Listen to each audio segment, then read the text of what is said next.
Bismillahirrahmanirrahim. Assalamualaikum warahmatullahi wabarakatuh.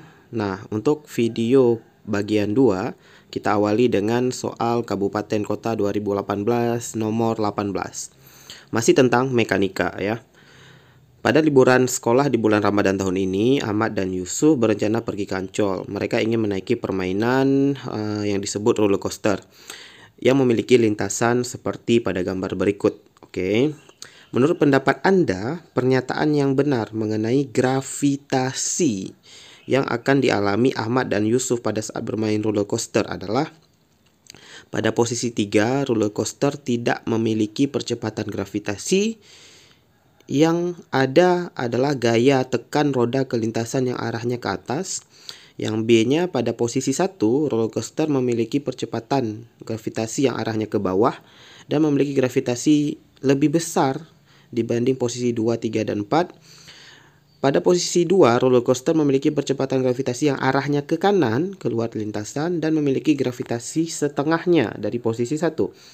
Pada posisi 4, roller coaster memiliki percepatan gravitasi yang arahnya ke bawah dan memiliki gravitasi yang besarnya sama seperti pada posisi. Nah, ini jawabannya udah jelas yang D ya. Karena gravitasi itu arahnya ke bawah ya kan, dan selalu ke bawah, nggak peduli bendanya ada di mana. Karena yang dia bahas ini percepatan gravitasi, bukan percepatan yang dialami Ahmad dan Yusuf. Nah, karena yang dibahasnya gravitasi itu arahnya ke bawah, apakah dia di posisi 1, posisi 2, posisi 3, atau posisi 4, semua gravitasi itu arahnya ke bawah dan nilainya juga sama besar. Jadi nggak ada lebih besar lebih kecil ya. Kecuali yang dia bahas di sini adalah percepatan yang dialami mereka. Nah, tentu berbeda karena pada lintasan melingkar ini mereka juga akan mengalami efek dari sentripetal. Jadi akan ada percepatan sentripetal ya. Jadi mereka akan mengalami variasi percepatan di 1, 2, dan 3, dan 4 ya. Jadi itu bisa berbeda. Tapi kalau yang dia bahas percepatan gravitasi itu sama aja di semua tempat ya. Jadi udah jelas jawabannya yang D. Oke, gitu aja. Jadi ini mudah ya.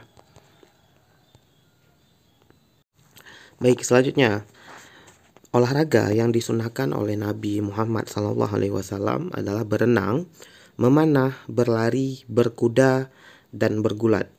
Berikut ini adalah gambar potongan sebuah lintasan olahraga berkuda. Jika kecepatan tertinggi seekor kuda itu 48 km per jam, grafik yang paling memungkinkan. Nah, ini ingat ya.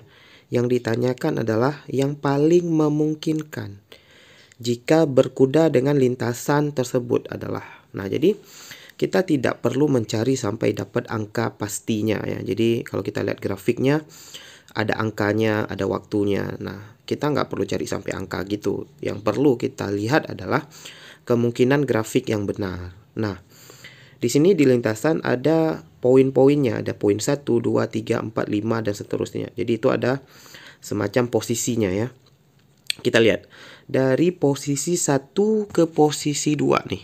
Dari posisi 1 ke posisi 2, kudanya itu menuju ke tikungan atau dia mendekati ke tikungan. Nah, ketika mendekati ke tikungan, seperti kita bawa motor mendekat ke tikungan, itu harusnya direm ya kan. Kalau ngegas ya makin bahaya dong. Jadi posisi 1 ke posisi 2 itu kendaraan kudanya itu pasti melambat ya. Jadi harus mencari grafik yang kalau kita gambar aja dulu ya.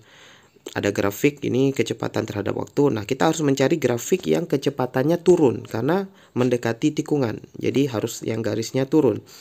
Yang garisnya nggak turun pasti salah, berarti yang B itu salah karena awalnya malah naik ya. Kemudian 2 ke 3 ya. Ini dia kembali mendekati ke tikungan sebenarnya ya. Jadi kecepatannya nggak boleh digas ya. Paling konstan ya, tetap dengan kecepatan yang tadi atau agak turun sedikit. Jadi intinya dia sekitar konstan lah ya. Jadi kira-kira lurus juga. Kemudian 3 ke 4. Nah, ini 3 ke 4 selesai dari tikungan ya. Selesai dari tikungan, dia akan menempuh lintasan yang lurus, harusnya ngegas ya. Jadi harus kecepatannya naik. Ya kan? Kecepatannya naik, maka jawaban yang mungkin itu tinggal A sama D. Yang C itu udah salah karena di C itu konstan ya. Harusnya 3/4 tuh kesempatan untuk dia menambah kecepatan. Nah, baru 4/5 dia mulai ngerem lagi karena mulai mendekati tikungan. Jadi kira-kira grafiknya turun lagi begini ya. Jadi A sama D ini masih memungkinkan ya. Ingat, kita nggak bisa mencari angkanya ya, karena nggak ada jaraknya, nggak ada percepatannya, kita nggak bisa cari angka. Maka A sama D itu dua-duanya mungkin ya. Kemudian 5/6 itu dia tadi setelah ngerem ya, 5/6 itu mulai mendekati tikungan juga. Jadi dia harusnya nggak boleh naik lagi, jadi paling datar atau mungkin berkurang. Jadi di sini udah kelihatan kalau yang D itu salah, karena di D itu 5/6 malah digas ya. 5/6 tuh nggak bisa digas. Artinya digasnya itu, dipercepatnya itu mirip dengan kecepatan yang tadi yang D ya. Jadi itu pasti salah ya. Karena 5/6 itu masih di posisi tikungan. Gitu juga 6/7 itu masih di tikungan. Jadi kecepatannya mirip-mirip seperti yang awal gitu ya. Jadi adapun garisnya mungkin ya turun sedikit atau datar. Pokoknya nggak boleh setinggi kecepatan ketika dia di 4 tadi ya. Jadi di situ kuncinya ya. Jadi udah jelas jawabannya yang A. Nah, itu nanti kecepatannya akan naik lagi itu di sekitar posisi 9/10 ya. Makanya kita harus mencari yang terakhirnya itu naik sangat tinggi grafiknya. Maka udah jelas jawabannya yang A gitu ya. Oke, gitu aja. Udah ya. Nah, nanti kalau kalian bingung, kalian boleh tanyakan di kolom komentar ya. Jadi kalau kalian punya pendapat lain juga boleh disampaikan ya. Mungkin ada pendapat yang kalian ragukan gitu. Jadi kalian boleh sampaikan di komentar. Nanti kita diskusi lagi. Oke, soal selanjutnya, soal provinsi 2013. Ini masih soal grafik ya. Jadi tadi kita udah bahas soal tentang grafik. Nah, kita lanjutkan juga soal yang serupa. Soal tentang grafik ini sangat sering muncul. Jadi perhatikan baik-baik, pahami bagaimana cara menganalisis grafik. Nah, ini satu grafik untuk 3 soal sekaligus. Kita lihat di sini grafiknya posisi terhadap waktu. Nah, itu sebuah benda bergerak sepanjang sumbu X. Jadi bendanya ini bergeraknya di sumbu X. Nah, ini adalah grafik posisi terhadap waktunya ya. Grafik di atas menunjukkan posisi benda terhadap bergerak dari titik mula-mula sebagai fungsi waktu. Beberapa segmen atau bagian dari grafik tersebut kita sebut sebagai A, B, C, dan D. Nomor 1, pada bagian atau interval mana benda bergerak pada arah X negatif. Jadi yang ditanyakan itu pada A, B, C, atau D bendanya itu mundur. Nah, biar gampang ya, ini walaupun udah jelas jawabannya ya, biar gampang kita gambarkan aja ya keadaannya. Nah, yang A itu kan bendanya pindah dari 0 ke 10 ya, posisi 0 ke 10. Jadi kalau kita gambar seperti ini ada 0 ya. Ini di sini ada 10. Nah, yang A itu benda pindah dari 0 ke 10. Jadi pastinya maju. Ya kan? Kemudian yang interval B ini tadi interval A. Interval B bendanya itu dari posisi 10 mundur ke posisi min 5. Berarti kira-kira di sini ada min 5 nih. Ya. Jadi dari ini mundur ke belakang gitu ya, mundur ke belakang. Nah, ini interval yang B. Nah, jadi yang B itu mundur. Yang C bendanya ini kalau kita lihat waktunya dari 10 ke 25. Jadi seiring waktu berjalan, posisinya tetap di min 5. Jadi yang C itu bendanya diam aja di sini ya. Itu bendanya diam aja karena waktu berlalu tapi tetap di posisi yang sama. Kemudian yang D dari interval 25 ke 30 di sini. Ya, di sini itu bendanya maju lagi dari min 5 ke 0. Jadi ini maju lagi. Ini yang C. Ini yang D.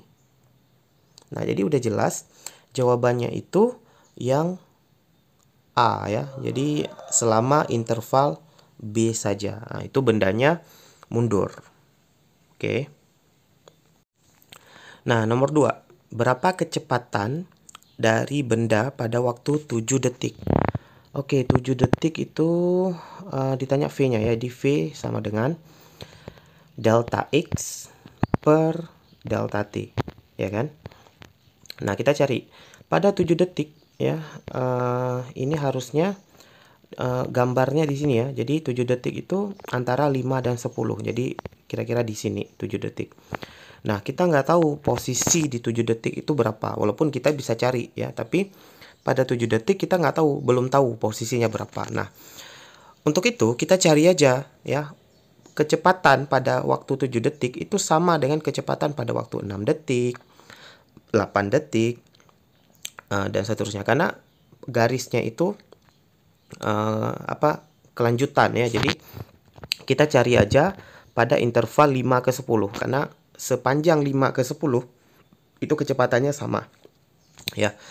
Jadi delta X-nya kita cari X2 kurang X1 per T2 kurang T1. Nah, kita carinya interval 5 ke 10 aja ya, karena 5 ke 10 itu nilai posisinya udah ada. X2-nya di 10 ya, jadi saat T-nya 10 berarti posisinya di min 5. Kemudian saat T-nya 5 posisinya di 10 tadi ya, jadi min 5 kurang 10. T2-nya berarti 10 kurang 5. Oke, jadi di sini min 15 per 5. Berarti min 3 meter per second. Nah, minus di sini itu menyatakan arah ya. Jadi kita tahu tadi pada posisi B bendanya itu mundur, makanya dapatnya minus 3. Oke, kemudian nomor 3 ditanya percepatan benda pada detik ke-7. Nah, percepatan ya kita bahas dulu grafik X terhadap T ya. Kalau grafiknya posisi terhadap waktu dan kita dapatnya garis yang linear seperti ini, atau seperti yang B itu garisnya linear juga walaupun naik dan turun ya. Jadi intinya garisnya linear, garis lurus. Nah, itu menyatakan garisnya itu GLB, geraknya GLB. Kalau garisnya melengkung parabolik, nah itu geraknya GLBB. Ya, jadi karena pada interval B tadi pada posisi 7 detik itu garisnya linear atau posisinya berubah terhadap waktu secara linear, itu berarti geraknya GLB. Kita tahu GLB itu tidak ada percepatannya, jadi percepatannya sama dengan 0. Oke, jadi jawabannya yang A. Oke, gitu aja. Oke, soal selanjutnya Provinsi 2014 tentang grafik juga. Cuman yang ini isian singkat ya. Grafik posisi terhadap waktu untuk partikel yang bergerak sepanjang sumbu X terlihat seperti tampak pada gambar di samping. Tentukan kecepatan pada T3 second dan kecepatan rata-rata partikel tersebut antara 0 second sampai 8 second. Nah, pada detik ketiga kita nggak tahu angkanya berapa ya. Jadi atau pada detik ketiga sebenarnya kita bisa cari sih angkanya. Cuman lebih gampang dari ujung ke ujung aja ya. Jadi pada detik ketiga di sini kita cari aja dari detik kedua sampai detik keempat, gitu aja sih ya, biar gampang. Nah, detik kedua ke detik keempat. Nah, jadi rumusnya sama seperti tadi, V delta X per delta T. Kemudian delta X-nya kita lihat pada waktu 2 second itu posisinya ada di 10. Pada 4 detik posisinya di sini antara 6 dan 4 ya, di 5 ya. Ini kalau kita lihat baik-baik sebenarnya garisnya pas sih di 5. Jadi intinya dari 2 ke 4 posisinya mundur dari 10 ke 5. Berarti dia minus 5 ya, mundur 5 meter ke belakang dalam waktu 2 ke 4, berarti dalam waktu 2 detik ya. Jadi min 5 per 2 hasilnya minus 2,5 meter per second ya. Jadi dari 2 ke 3 dari 2 ke 4 itu kecepatannya mundur 2,5. Nah, kecepatan pada detik ketiga itu nilainya minus 2,5 ya, meter per second. Yap. Nah, minus ya harusnya. Jadi kecepatan pada detik ketiga 2,5 meter per second itu satuannya. Nah, kemudian kecepatan rata-rata partikel dari 0 ke 8. Nah, ini lebih mudah lagi sebenarnya. Ini satuannya tetap meter per second ya, karena dua-duanya ditanyanya kecepatan. Jadi satuannya udah jelas meter per second. Kemudian kita cari kecepatan rata-rata, ya sama aja rumusnya delta X per delta T. Nah, karena kecepatan rata-rata dari 0 ke 8, kita lihat di 0 dan di 8. Di 0 dan di 8 itu posisinya sama. Ya, saat waktunya 0 dia berada di 0. Saat waktunya 8 dia juga berada di 0. Artinya apa? Tidak ada perubahan posisi. Jadi delta X-nya 0. Ya, per delta T-nya 8. Jadi hasilnya ya tetap 0. Ya, gitu. Jadi kecepatan rata-ratanya 0 karena bendanya mulai dari posisi 0 maju, mundur, dia mundur dan maju lagi. Jadi tidak ada perpindahan. Jadi ingat, kecepatan rata-rata itu perpindahan bagi waktu. Karena bendanya tidak mengalami perpindahan secara total, maka kecepatan rata-ratanya nggak ada, jadi 0 ya. Jadi kecepatan rata-rata pada detik ketiga itu minus ya. Sorry, ini harusnya ada minusnya. Kita ganti minus 2,5. Kemudian kecepatan rata-ratanya 0. Oke, gitu aja. Oke, soal selanjutnya Provinsi 2014. Sebuah balok bermassa 20 kg bergerak dari keadaan diam. Sepanjang garis lurus pada permukaan mendatar akibat pengaruh gaya yang berubah-ubah terhadap posisi seperti ditunjukkan pada gambar di bawah. Perubahan energi kinetik yang dialami balok tersebut sewaktu memindahkan balok dari titik asal ke titik X sama dengan 8 meter adalah. Nah, di sini juga grafik ya, tapi grafiknya grafik gaya terhadap jarak. Nah, yang ditanyakan malah energi kinetik. Nah, kita bahas dulu. Nah, kalau ada grafik F terhadap S ya, jadi gaya terhadap jarak. Cuman kalau di soal ini jaraknya dibuat dalam X ya, nggak masalah ya. Jadi ada grafik F terhadap S, kalian cek dulu F kali S itu ada maknanya nggak? Nah, F kali S itu kita tahu rumus dari usaha ya kan. Nah, jadi kalau hasil kali dari variabel grafik ini itu merupakan nilai usaha, maka mencari usaha bisa melalui luas daerah atau luas area di bawah grafik. Ya, jadi kalau kita mau mencari usaha ya dan diketahuinya cuman grafik gini ya, grafik F terhadap S. Kita mau cari usaha itu F kali S. Oh, berarti cari aja dari luas daerah atau luas area di bawah grafik. Mirip seperti ada grafik V terhadap T. Kita mau cari jarak, ya maka cari aja luas daerah di bawah grafik. Karena jarak itu V kali T. Oke lah, yang ditanyakan ke kita dalam soal adalah perubahan energi kinetik, ya kan? Jadi perubahan energi kinetik. Nah, kita tahu perubahan energi kinetik itu sama dengan usaha. Ingat ya, ada yang namanya teorema usaha energi. Jadi perubahan energi itu sama dengan usaha. Dalam hal ini perubahan energi kinetik itu sama dengan usaha. Nah, usaha bisa kita cari dengan luas area di bawah grafik. Jadi kita nggak perlu pakai rumus, kita cari aja luas. Nah, karena ditanyakan dari 0 sampai 8, maka kita mencarinya perubahan energi kinetiknya itu awalnya luas yang atas ini. Nah, atas ini bentuknya adalah trapesium. Jadi luas trapesium ditambah yang bawah itu bentuknya segitiga ya. Jadi luas segitiga. Oke, ditambahin. Cuman karena segitiganya di bawah itu nanti jadi minus ya, karena nilai yang bawahnya itu minus 6. Jadi otomatis jadi minus ya. Cuman di rumus umum ya kita buatnya tambah. Oke, trapesium, luas trapesium tentu jumlah sisi sejajar bagi 2 kali tinggi. Nah, buat kalian yang lupa rumus trapesium itu bagian yang atas itu bisa dicari dengan luas persegi panjang ditambah luas segitiga ya. Jadi kita pakai trapesium aja. Luas trapesium itu jumlah sisi sejajar bagi 2 kali tinggi. Jadi 4 tambah 2 bagi 2 ya. Jadi sisi bawahnya 4, sisi atasnya 2 bagi 2 kali tinggi. Tingginya itu dari bawah ke atas 10 ya. 10. ditambah luas segitiga. Luas segitiga itu setengah kali alas. Alasnya itu 6/8 berarti 2, tingginya min 6 ya. Jadi setengah kali 2 kali minus 6 ya, karena alasnya itu 6/8 2, kemudian tingginya itu 0 ke min 6 berarti min 6. Maka 4 tambah 2 6, bagi 2 3, 3 kali 10 30, ditambah setengah kali 2 hilang, berarti langsung minus 6, berarti 30 kurang 6 24 joule. Maka udah jelas jawabannya yang A. Oke, gitu aja. Baik, soal selanjutnya provinsi 2013. Sebuah benda bermassa 2 kg sedang bergerak dalam arah garis lurus.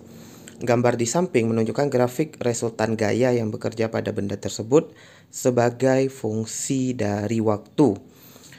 Bila kecepatan awal benda adalah 5 meter per second, hitung kecepatan benda setelah 20 detik. Nah, berbeda dengan soal yang tadi. Sekarang grafiknya gaya terhadap waktu. Kalau yang tadi itu gaya terhadap jarak ya. Nah, cara mengerjakannya sebenarnya mirip ya. Jadi kalau ada grafik gaya terhadap waktu, itu luas daerah di bawah grafik itu adalah nilai impuls. Jadi karena impuls itu F kali delta T. Nah, jadi memang ada dua versi ya. Kalau F dengan S, jadi gaya dengan jarak, luas daerahnya itu nilai usaha.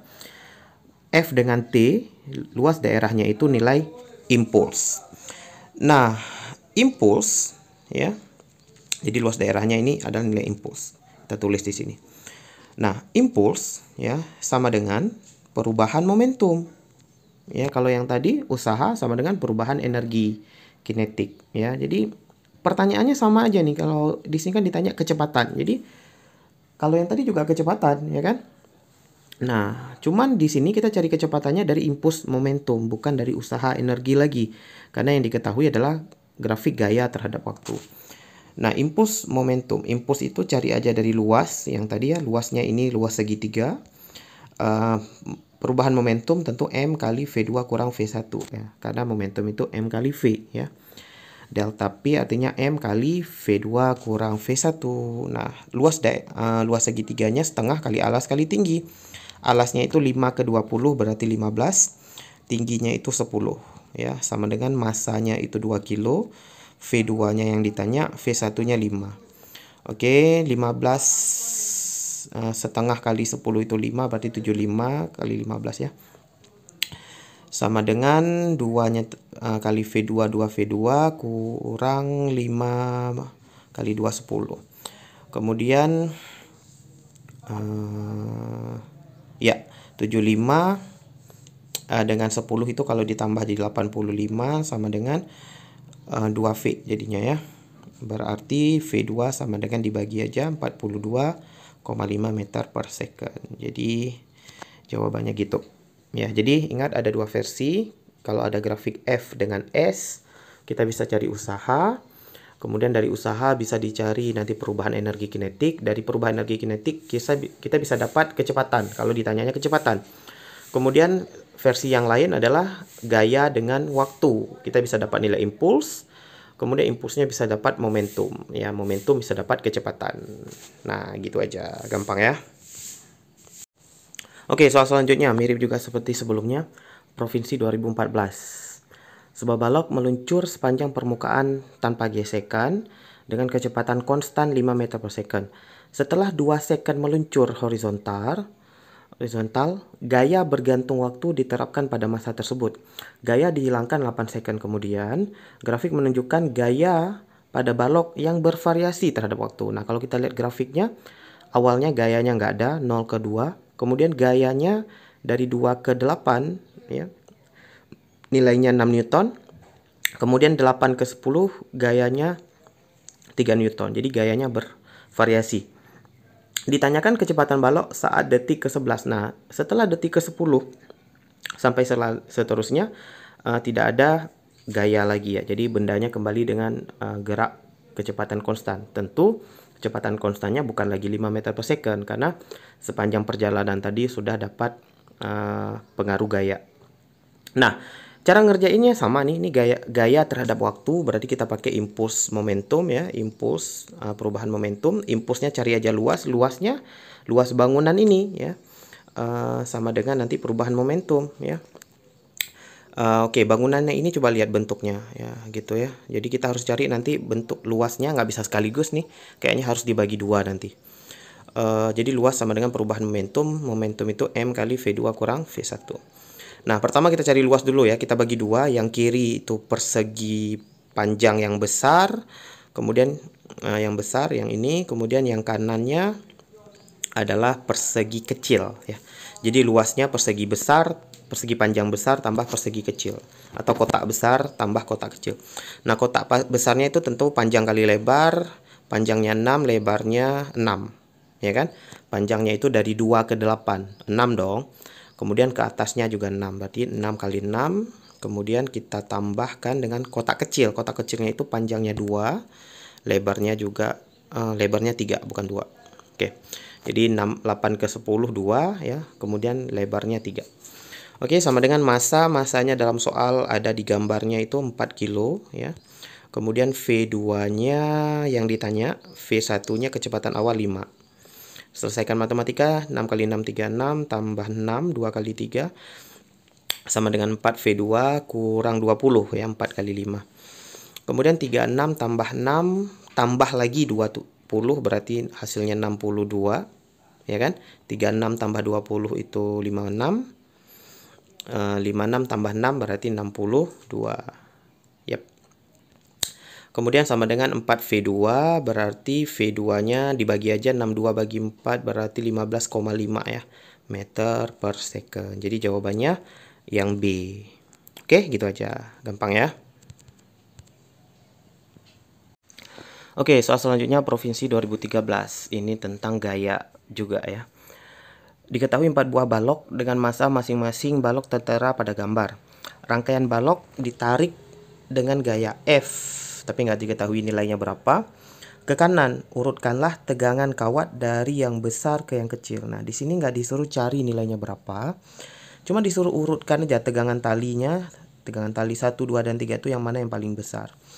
Ini sebenarnya tanpa cari secara logika juga udah ketemu sih ya. Jadi kalau kita gambar di sini ada T3, T2, dan T1. Nah, tentu semakin besar, semakin banyak beban yang dia tarik, tentu makin tegang talinya. Jadi secara logika aja T3 pasti lebih besar dari T2, lebih besar dari T1. Ya kan? Karena T3 itu bebannya 5 kilo, 3 kilo, 10 kilo. T2 bebannya cuma 3 kilo sama 10 kilo. Sementara T1 yang paling ringan itu bebannya 10 kilo. Ya, jadi gitu. Nah, cuman kalau cara carinya gimana? Misalnya ditanyanya nilai nanti ya. Nah, ini jelas jawabannya B. Kalau ditanyanya nilai, ini kita bisa pakai cara cepat aja, carcep. Tegangan tali ya untuk kasus balok bergandengan seperti ini. Tegangan tali sama dengan massa yang di belakang, dibagi dengan massa total dikali F. Jadi kalau ditanya nilainya, kita harus mengetahui nilai gayanya, nilai F-nya. Oke. Nah, misalnya ini untuk latihan aja sih. Gayanya kita anggap misalnya 100 Newton gitu ya. Maka kalau kita mau cari T3, massa di belakang T3 itu ada 5 kilo, 3 kilo, 10 kilo. Kalau kita jumlahkan massa totalnya 18, ya kan? 10 tambah 3 tambah 5. Per massa totalnya 20. 10 tambah 3 tambah 5 tambah 2. Kali F, F-nya 100. Ya, maka nilainya jadinya 90 Newton, ya kan? 20 dengan 100 kalau dibagi itu tinggal 5, 5 kali 18, 90 Newton. Kemudian kita carinya T1 aja lah ya, jangan ujung dengan ujung ya. T1 berarti massa di belakangnya itu cuma 10 kilo, massa totalnya 20 dikali 100 berarti 5 kali 10 50 Newton. Yep. Gitu. Jadi udah jelas T3 lebih besar dari T2, lebih besar dari T1. Jadi jawabannya B. Gitu aja, mudah ya. Baik, soal selanjutnya Provinsi 2013, masih tentang gaya. Gambar di bawah adalah tampak atas dari 4 situasi di mana gaya bekerja pada suatu benda yang terletak di atas lantai licin. Bila besarnya gaya-gaya yang dipilih secara tepat, pada situasi manakah yang memungkinkan balok tersebut diam? Oke, yang ditanyakan ini adalah situasi yang memungkinkan diam, ya. Nah, kita tahu diam itu kalau sigma F-nya sama dengan 0. Nah, sigma F sama dengan 0 ini mungkin diperoleh kalau gayanya itu berlawanan, bisa ke kiri ke kanan. Kemudian bisa juga ke atas dan ke bawah, ini juga boleh bisa jadi 0 kalau sama besar. Kemudian bisa juga miring ya ke kiri bawah atau ke kiri atas ya, ke kanan bawah atau ke kiri atas. Nah, jadi yang penting dia akan 0 kalau ada gaya yang berlawanan, ada total gaya yang berlawanan. Nah, kita lihat nomor 1 ini nggak berlawanan ya. Jadi ini masih mungkin bergerak ke atas. Oke lah, F1 itu bisa diuraikan ke kiri dan ke atas. Jadi dia akan diam sumbu X, tapi dia tetap bergerak sumbu Y. Jadi nomor 1 nggak akan diam. Nomor 2 mungkin diam. Nomor 3 juga nggak akan diam. Ini kemungkinan bergeraknya ke atas. Nomor 4 ini mungkin diam ya. Kalau kita lihat F3 dengan F2 ini bisa kita gabung menjadi suatu nilai F resultan yang baru. Kemudian F resultan yang baru ini yang ke kiri bawah, ke kanan bawah dengan ke kiri atas yang F1 itu bisa berlawanan ya. Kalau nilainya tepat ya, maka ini juga bisa diam. Maka yang di kemungkinan bisa kita set bendanya tetap diam itu nomor 2 dan nomor 4. Jadi jawabannya yang I. Oke, gampang aja ya. Oke, soal terakhir untuk video kali ini ya, video part 2, Provinsi 2014. Seorang anak laki-laki mendorong kotak kayu sepanjang lantai kasar dengan laju tetap dengan mengerjakan gaya P seperti pada gambar. F merupakan gaya gesek, N gaya normal, dan F besar G adalah gaya berat atau gaya gravitasi. Manakah pernyataan berikut yang benar? Oke, P dengan F sama bla bla bla. Berarti kita disuruh mencari perbandingan ya, P dengan F, N dengan FG dan seterusnya. Nah, ini mudah aja sih sebenarnya ya. Jadi katanya kecepatan tetap. Nah, kecepatan tetap itu artinya percepatannya 0. Berarti masih berlaku hukum 1 Newton ya, sigma F sama dengan 0. Nah, biar lebih jelas kita gambar yang lebih besar. P-nya ke atas, miring ke atas. Nah, karena P-nya miring, kita uraikan dulu menjadi P cos theta. Ke belakangnya ada F gas. Kemudian ke atasnya ada P sin theta ya, uraiannya. Kemudian ke atas juga ada gaya normal, ke bawah ada gaya gravitasi atau gaya berat. Nah, karena bendanya diam ya, sigma F0 berarti sigma Fx-nya sama dengan 0, bendanya diam diusum. Bukan diam ya, bendanya bergerak dengan kecepatan konstan, berarti Fx-nya sama dengan 0. Berarti P cos theta sama dengan F gas, ya kan? Karena total gayanya 0. Jadi ke kanan dengan ke kiri sama kuat. Kemudian sigma Fy juga 0 ya. Berarti N ditambah P sin theta akan sama dengan Fg ya, gaya gravitasi. Nah, dari sini berarti nilai P dengan nilai F itu nggak sama. Berarti A dan B itu udah pasti salah. Ya, karena kita tahu P itu pasti lebih besar dari F, ya kan? Kan P cos theta sama dengan F. Itu artinya nilai F itu sama dengan nilai P dikali dengan nilai cos. Kita tahu nilai cos itu nggak sampai 1 karena sudutnya ini nggak sampai, sudutnya itu bukan 0 ya kan. Jadi sudutnya mungkin 30 atau 60. Jadi kalau nilai P dikali dengan cos 60 misalnya dikali setengah, maka nilai F-nya pasti lebih kecil dari nilai P ya. Jadi jawabannya kalau nggak C, D nih. Oke, kita cek dulu nilai N-nya gimana, lebih kecil atau sama dengan Fg. Kita lihat di sini N harus ditambahkan dengan P sin theta untuk menyamai nilai Fg. Ya kan? Jadi nilai Fg itu pasti lebih besar dari N. Karena Fg itu gabungan dari N dan P sin theta. Jadi N lebih kecil dari Fg ya, atau Fg lebih besar dari N. Maka jawabannya sudah jelas yang C. Oke, gitu aja. Mudah ya. Oke, semoga bermanfaat video kali ini. Insya Allah akan ada video part 3 ya, bagian 3. Jadi nanti kalau ada pertanyaan di video bagian 2 ini, kalian boleh tanyakan di kolom komentar di bawah. Ya, karena mungkin ada kesilapan, itu mohon maaf. Karena kita sama-sama belajar juga. Oke, kita akhiri. Assalamualaikum warahmatullahi wabarakatuh.